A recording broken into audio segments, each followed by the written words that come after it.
So, I'm sure you've seen it already. There has been this massive discourse online surrounding the drinks brand Poppi, right? If you haven't heard of them before, they're basically like this probiotic soda drinks company based in the US, like a healthy soda. We've recently had the Super Bowl, and typically during it, a lot of brands tend to do this really like over-the-top marketing, so think like crazy commercials and brand stunts, really trying to get that attention, you know what I mean? So my dog's really scratching. That's it, get cozy. Yeah. Are you done? And a lot of the time there's some like really good, like funny, Super Bowl commercials. Some of them are kind of just a bit crappy and like really miss the mark. I saw a video of Black Eyed Peas performing at the Super Bowl last night. That was a mistake, wasn't it? So basically, Poppi decided to do like a bit of a marketing stunt this year, and it has caused a massive amount of backlash online, right? With people getting millions of views and comments ridiculing them, and it all started with this video.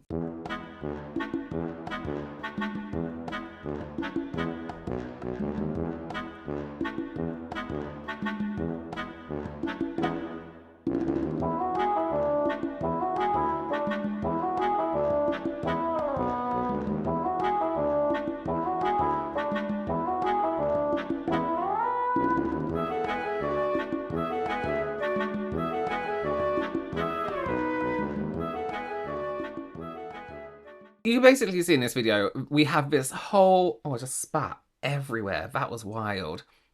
We have this whole vending machine full of Poppi, right? Full of the drinks. Has anyone tried these, by the way? We can't get them in the UK. You can buy them on like a international website, and they're actually not that expensive. Maybe I'll try some just for funsies. I don't know, actually. I don't know if I hate them yet. But it's got this touch screen, which is cool. The vending machine looks cool in general, and then you really think about it and you're like, a whole vending machine? Why? Why though? Who's gonna drink all of those and not get some kind of severe liver failure? You know what I mean? Also, can I just comment on this in general? So, always bear in mind, right? When we watch stuff like this, I always think, oh, they're just getting up out of bed. Act 1, she had to set up the camera and some lighting, and then get up and then walk off camera. She then had to stop recording. She then had to put her camera on this step, and you can see there's other lighting involved that's facing this way, not just her backlight, because there's light reflecting here and here. So she had to set up a light and the camera and walk down 2 steps. Then take her camera down a few more steps and walk down those. Then stop filming, start filming, put it in this room that she has and walk past it. Then set up the camera again from this angle. Then set up the camera again. So this is all very, what's it called? A lot of editing goes into it. A lot of pre-thought goes into it. Although in our mind, it's subconsciously, we're just like, oh, she's just getting up out of bed and walking downstairs, and this camera's, and this is just what's happening. Every part of this has been edited and set up, you know what I mean? Of course, we know that. And like, how many cans are in there? Like, well over 100, right? Also, drinking too much of a probiotic is going to have like havoc on your gut. I know. I'm an IBS person. The vending machine's been custom wrapped. There's this whole screen. There's no pay point, there's not a card machine, one of those ones that keeps declining your card before you even got anything. So a lot has also gone into this vending machine itself, with the Poppi on the screen, glass, everything, the side lighting, and of course the screen itself that's been pre-programmed with all the different drinks and all their branding. Listen, if somebody messaged me, right, and was like, listen, we have a vending machine, and we want to drop it at your house and we want you to film content with it, my first thing would be no. No, absolutely the fuck not. Mainly for practical reasons, first of all, and being an influencer, not on my beauty channel, I've said no to a lot of PR stuff before, including events and everything like that. So I would, it's not like out of character for me to say no. 1, where the fuck would I put it, right? 2, it will scare the shit out of my dogs. They're so fragile. They're scared of everything. They're scared of plastic bags. You know what I mean? Who's gonna have a lot? So obviously these people have a space for it, but it's like 5 foot by 6 foot vending machine just casually sitting in a home, and also it's pink. It looks horrible. And also the electricity.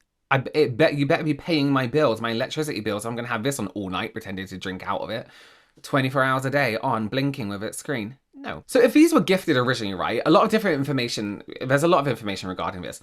Don't influencers have to report all their PR stuff as income on their taxes in the US? I know that's a thing in the US. Is that a thing? If it's a gift, how much is that tax at? Oh, the sun's really coming in. Mysterious.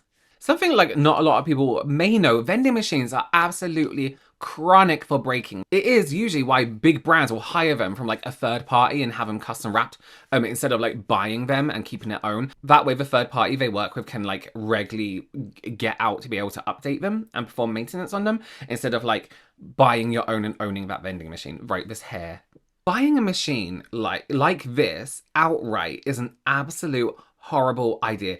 Think McDonald's ice cream machines, right? They have the same setup. They break all the time, so they say. So McDonald's actually works with a third party to hire them, and they send out maintenance people for them when they break. Listen, as somebody, I get it that you tell people your ice cream machine is broken at the end of the day because, listen, I know you had to clean it. I know you had to take all this stuff off and clean it. We used to have to do this with a coffee machine in a restaurant I used to work with, and I was like, no coffee, it's broken. So anyway, right. This video sparked an insane amount of like anger, and I mean anger online, with the general public having a lot of opinions on this, right? Ranging from this being gross capitalism, a waste because it went to creators and not schools, or people who like really needed it, like hospitals and stuff like that, all the way to boycotting the brand for how bad for the environment this would have been. Seeing these influencers get these Poppi vending machines just makes me never want to buy a Poppi ever again. I agree. And I know that this is not new. We have like, of course, the Tarte trips and the other influencer trips and like PR hauls and all that kind of things, all of those kinds of things that influencers get. But at what point is just like enough? And at what point does it just seem like the rich giving to the rich? Because what does anybody need with a Poppi vending machine? Like, how about you like donate the Poppi vending machine to a Title I school, or put it in a food desert where people can't afford Poppi? And I know that that's like, oh, like, I know we love all of these influencers, or like, not me, but several people out there love these influencers and follow them. That's why they have huge followings. But it just gets to a point where it's like, what is this for? Like, what is the benefit to me seeing this person getting a Poppi vending machine? And why does that influence me as a consumer to then go out and buy Poppi? Right. Yeah. And I like Olipop better anyway, and just regular kombucha. So perhaps I'm not the target audience anyway, but that's just my thoughts. Like, seeing them get these Poppi vending machines is just, to me, it missed the mark. But I don't know. I guess they'll look at their bottom line for this quarter, and maybe they'll have made a lot of money. But for me, it doesn't make any sense. And I'm very proud to be a hater about that. Okay, so a few things I want to talk about here, right? Usually, I think I'm very well known for being very to the point and honest, and as much as sometimes the truth isn't the best thing, as in terms of like why brands do this isn't the best reason, but it's a fact that that's why they do it. Sometimes we don't like to hear it. But the truth is, with businesses, and hold on, because I'm going to say something. With businesses and influencer marketing, the point is that the influencer leverages their audience to bring attention to the, I don't have any lights on here, just realized, to this product, right, for the brand. So for example, I have this mirror and, oh, it's so filthy, sorry. And the brand is like, Robert, we want you to share this with your 1 million followers on YouTube, on your beauty channel, your 3 million followers on Facebook, 100,000 on your reaction channel.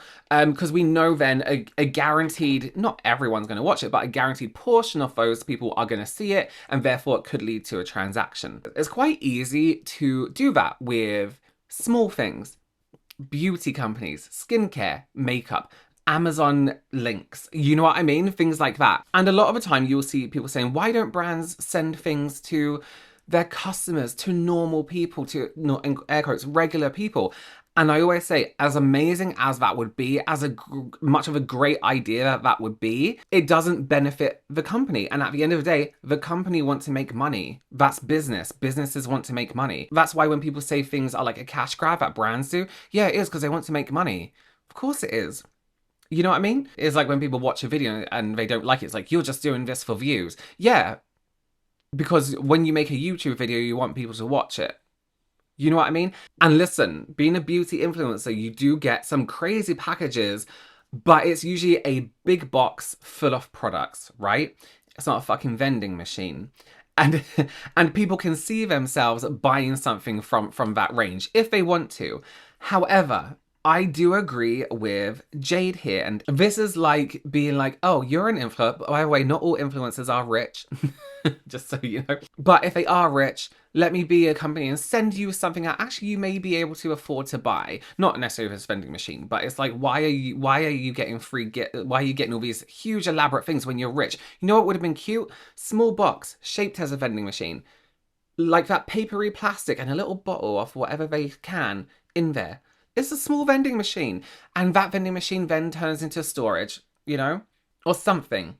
Something like that. But what she's saying here is 100% true. What could have been a beautiful campaign for especially a food brand or a drink brand to send this vending machine to places where people really need a pick-me-up? What is their product about? Is it about being rich and being able to drink this probiotic, prebiotic, whatever it is, soda? Is that what it is? Or is it about having that break and having that moment with this drink and bringing some happiness back to yourself? Put in a hospital, you know, footage of nurses, doctors having a second to themselves, you know what I mean? Or a school where the kids are, you know, loving it. They could have done some really nice, like, the world's not so bad kind of marketing. You know what I mean? Because that works. We know that from people, even people doing like the crap, filming myself doing good deeds things. Isabella Lanta actually made a whole video on this, and she actually had this viral TikTok that went crazy because she brought up some good marketing. What I don't understand is how a marketing team was like, let's send a vending machine to a load of influencers with big houses, because they have to have big houses, and hopefully people will buy it. But then again, it is marketing. Sometimes these brands don't have as many followers as the influencers are sending it out to. So would that have as much of a reach as, you know, sending it to an influencer might? And I'm not saying what they did is great, because I hate this idea. I think the vending machine idea is shit. And I think they could have done something better. But if I'm getting into my business, I have no soul brain. That's what it's like, right? Sending these machines out to the public might also end up costing like more in marketing costs because of restrictions, filming in public, area to film, having to pay for reviews and spend money on marketing material, telling people that the machines are in public. It's going to be here, it's going to be here. Permit fees for having these machines in high traffic areas, which are also expensive. It's a this, but I do think they could have done better. Yeah, and you would have heard in Jade's video here as well, there are comparisons being made to like the Tarte trips, which are, if you aren't aware of the makeup brand Tarte, they do these awful influencer trips. It's just horrendous. I'll put one of my videos below about them. They invite the wrong people who have like controversies around them, and it's just like they don't really talk about their products. There's people on their trips not even using their product. It's just the worst thing. It's so out of touch. It's so shit. It's so old fashioned. You know what I mean? I think that's what it is. It's old fashioned. Oh, Isabella. All right, here's how I think that Poppi fucked their marketing with the vending machine promo that they're sending to influencers, and how I think they could do it 10 times better. So if you guys don't know, Poppi is a drink brand. I fucking drink it all the time. I love it. But Poppi decided to send some influencers, or maybe it was one, correct me if I'm wrong, but they were deciding to send like a massive, and I mean a massive vending machine, and then a bunch of Poppi. Now here's why I think this is like super stupid. One, I get PR packages are really fun. I'm not gonna dog on sending PR packages to influencers. What I am gonna dog on is when it gets too extravagant, too much, and now it's like, it just feels very out of touch now, and I don't think it's doing what you think it's doing, you know what I mean? A lot of viewers are not just going to be like wickedly wowed by PR packages like that, because we're not in the, you know, beauty guru era back in like the 2017, 2018 era where everyone was losing their shit over PR packages. we have shifted as a society, I would say, where this kind of stuff is not as like, oh my God, wow, I want to buy from this brand. You know what I mean? This is how they should have done it. If they were going to do the Poppi vending machines, they should have announced that across maybe 5 to 10 different cities, they were going to drop Poppi vending machine.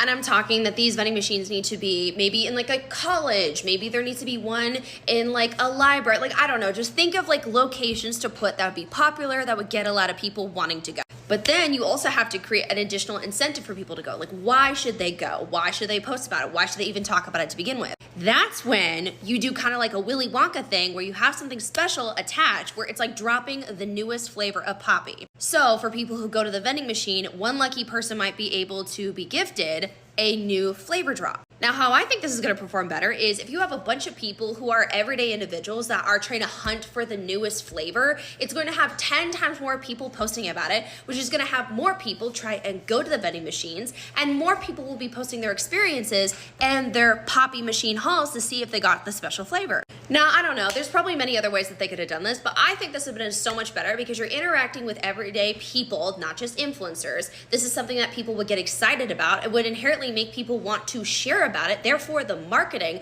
would probably outperform an influencer that gets maybe a couple 100,000 views, or if not 1 million. Because if we think about, we have several people that post about it and then it goes viral, which is a good chance because a lot of people would be interested in doing something like that. It would do better than the original like influencer post. And one other thing I want to say is I think more marketing teams need to work on getting more active with audiences. They need to start actually thinking like, okay, how is it that I can maybe connect the audience to the influencer, or how can we connect the influencer to work on a project that would also include the audience? So everyone needs to step it up and make their marketing fun, because that idea that I just gave y'all, you should have done something like that, okay?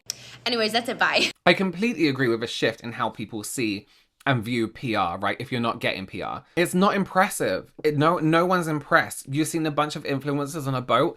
Give a fuck. None of them look like they do online. Now what? You know what I mean? Like, it's that kind of like, you're just revealing nothing. You're giving us nothing. It used to be fun because you would see a group of your favorite influencers on this trip together, having fun together, and it's with this brand. I mean, I never found it fun because I've always been a grown-up since I started YouTube and got into the whole YouTube world. But, you know, that was the appeal to people. And now it's just like, okay, these influencers who, in air quotes, get everything in people's eye, although makeup and beauty products and you know, products in general aren't everything. Money, you know, could be everything. Are now getting to go on a nice vacation. You know what I mean? I think everything Isabella says here would work better. And let me tell you something, right? From working in retail and doing some things, a lot of people do stuff for free products. Not crazy stuff, but they would, like, you know, you're giving out something free and you have queues and it's like, it's just a free something. I definitely think brands are overestimating how interested people are in their influencers nowadays. Like, it's not like that, especially on TikTok. You don't have that parasocial relationship as much as you would on YouTube. But I think she's absolutely correct in what she's saying.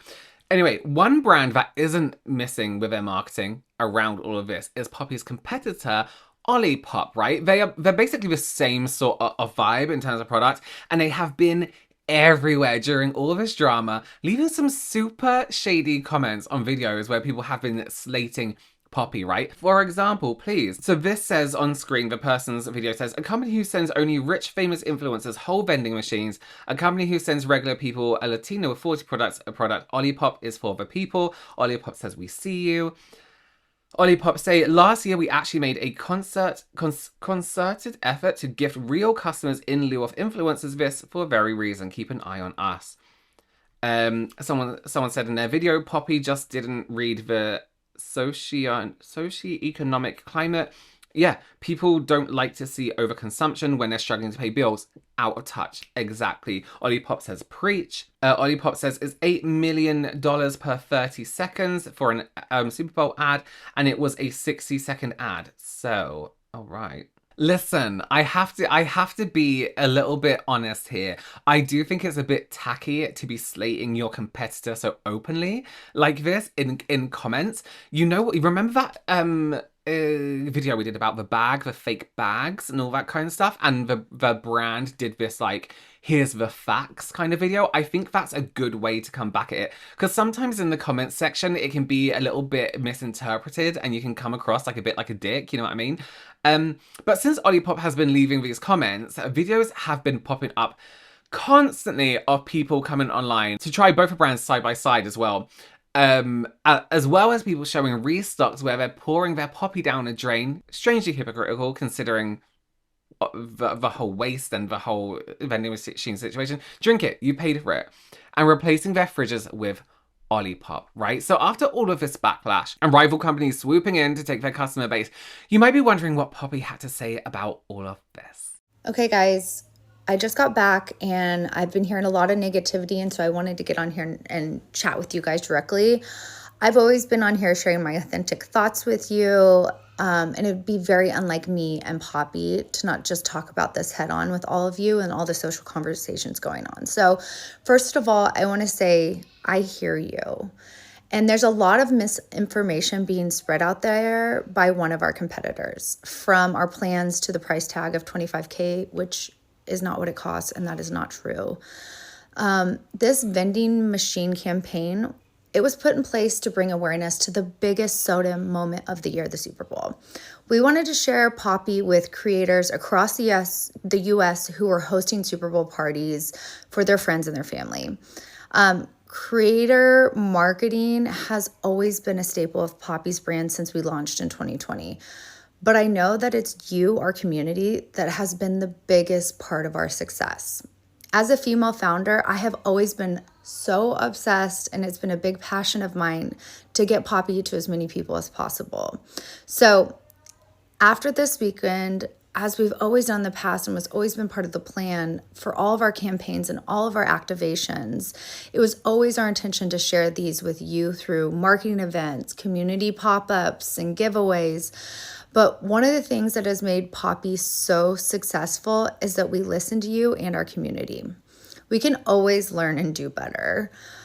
These vending machines will be a part of the brand for years to come, and we want to work with you guys to get them out to the places you'd like to see them out in the world, right? So we hear you. So help us nominate your friends, your family, your favorite teacher's lounge, your sorority, your fraternity, whatever it is, wherever you guys want Poppy to show up, and let's get Poppy to the masses, because at the end of the day, we are a brand just trying to revolutionize soda for the next generation and bring joy to you guys through Poppy. So I appreciate you, and we hear you. I do question some things in there because she was like, it's always been my mission to do this. If you're the founder, do it. No one's holding you back. Do it. Do it. You know what I mean? What's stopping you? I mean, she's also reading, obviously, because she keeps stumbling over words that are just regular words and then going back to it and saying it. So she's obviously reading a pre-written thing, which is fine. You know, it just doesn't seem from the heart when you say things like, it's always been my goal when you're reading it. Anyway, Super Bowl parties. Was this the Super Bowl? Was this the Super Bowl party? Was this it? Was that it? Why didn't you have a thing saying, no, if we give you this vending machine, you have to host a party? Or are you hosting a party? Let us send you the vending machine so you can give it to loads of people. I don't know. I just think that was, I don't know. I kind of have no feeling about it because it was so neutral in general. Also negativity. It's let's not be on this thing where, especially as a brand, where if you do something wrong or something that upsets people and they have something to say about it, it's negativity. You missed the mark.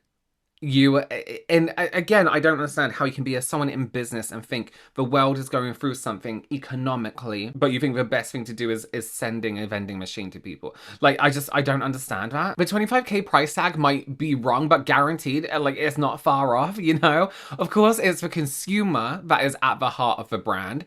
They're the ones buying it, obviously. I just don't think it's if you wanted to do this, that's the main part that stands out for me. If you wanted to do this, why didn't you do it? It's Super Bowl. Okay, so do that bringing the world together situation. You know, imagine these visuals of a vending machine flickering on in a hospital hallway or a school hallway or a school playground, you know? And, you know, it could have been, especially in this time, you know what I'm saying? Especially in this time where people are a little bit scared about everything, you couldn't have used the money you were using to ship vending machines to people to make a moment, even if it's just on your own socials, of peace, a moment of bringing people together, rewarding, in air quotes, regular people for keeping the world running. You know what I mean? If that's what you wanted to do, why didn't you do it? If I had a brand and I was like, I really want to do this, and someone's like, oh, we'd rather just send vending machines to people, I'd be like, well, can we not? Because it's my brand. And this is what I want to do. So let's see how that goes. You know what I mean? Let's see how we can do it cost wise. Come on. I have to say, in regards to PR, as somebody who receives a lot of it, and I'm looking up there at some boxes, but so that's are some of my favorite. You do get a lot of big things, right? Here's the deal. As long as it can be recycled, as long as I can donate the stuff I don't want, then I'm good. But if somebody wants to send me a fucking vending machine with over 100 drinks in it, I probably can't drink anyway because it will screw with my bowels. And now whenever I see that drink in stores, which I won't, being in the UK, but if I was in the US, I would feel like, I'm not getting that fucking drink. That's a vending machine drink. I'm not getting that. All right, let me know your opinions down below. What would you have done differently? What should the company have done differently? Would you want a whole vending machine from a brand in your house? Let me know. Of course, I will see you in the next one. Bye.